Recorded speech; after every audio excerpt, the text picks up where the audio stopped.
Hooray for Captain Spaulding, the African explorer. Did someone call me Schnorrer? Hooray, hooray, hooray.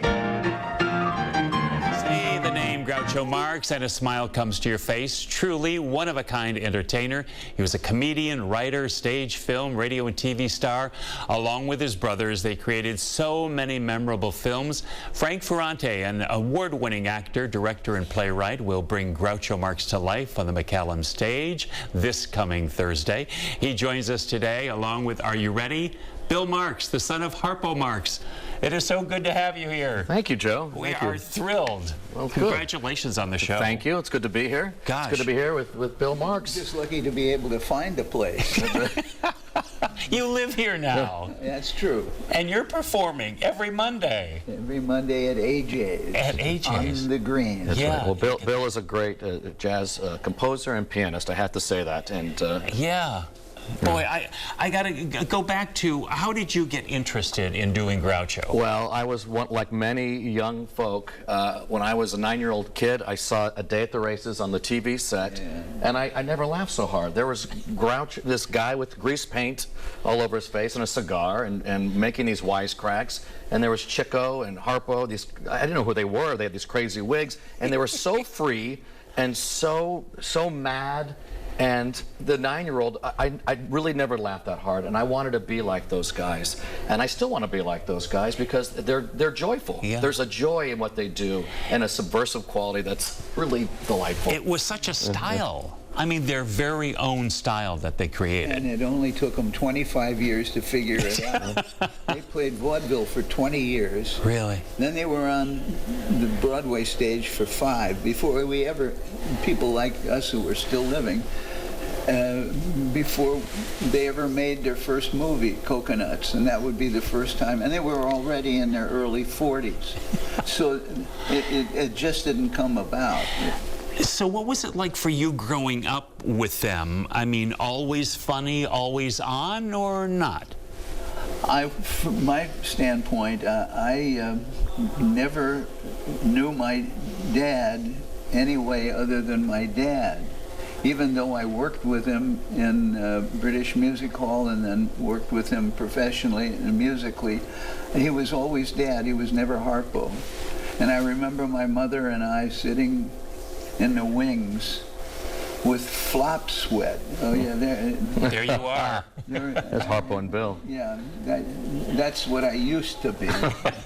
And this is a good one. You want this one? Yes. Okay. Oh, we got to get this. We need a tight shot of this. There we go. Where else are we going to get this, folks? There it is. Nobody could The do it. Gookie. Yes. Nobody could do it as good as he did. Yeah. And but they created these characters, and they were extensions of those people.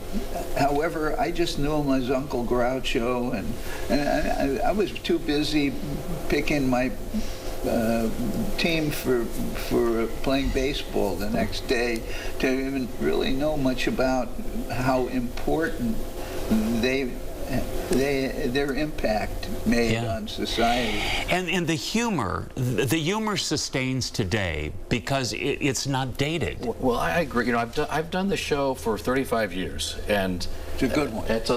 Well, thank you for that. It's a good one. Yeah. And the humor still works. I've done it all over the world, as they did. Australia, I've done 500 cities, 3,000 performances. But I mean, in Groucho's case, I loved his irreverence, of course, and they all three were irreverent. Yeah. But I met Groucho right a year before he Really? passed away. And my dad took the day off of work, and I was 13 years old, and he takes me to see Groucho, who was 86 at the time and could barely move, but he was, to me, the funniest man in the world. I wanted to see my hero.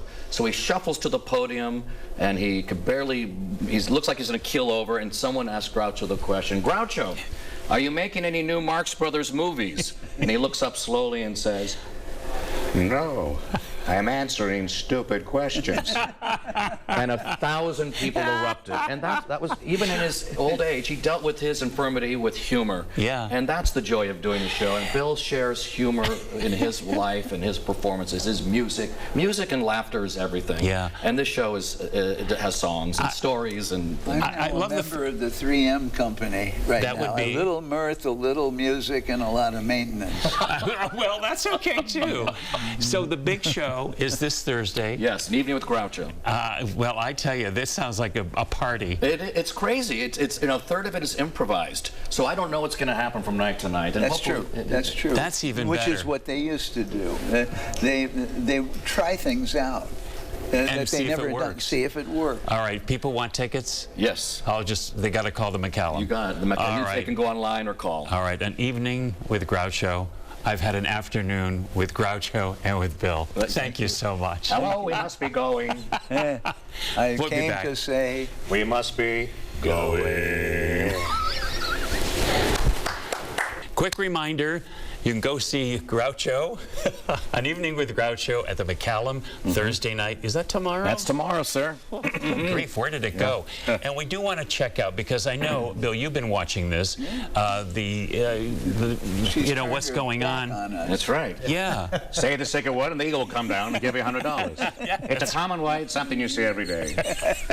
It's going to be a beautiful day, right? Yeah, it's going to be cloudy until later on. The clouds will clear out, but still slightly above average numbers. We'll be at 90 by Sunday, by the way. Oh, I love it. All right, we'll see you tomorrow. Thank you, guys. Thank you, Joe. Thank you.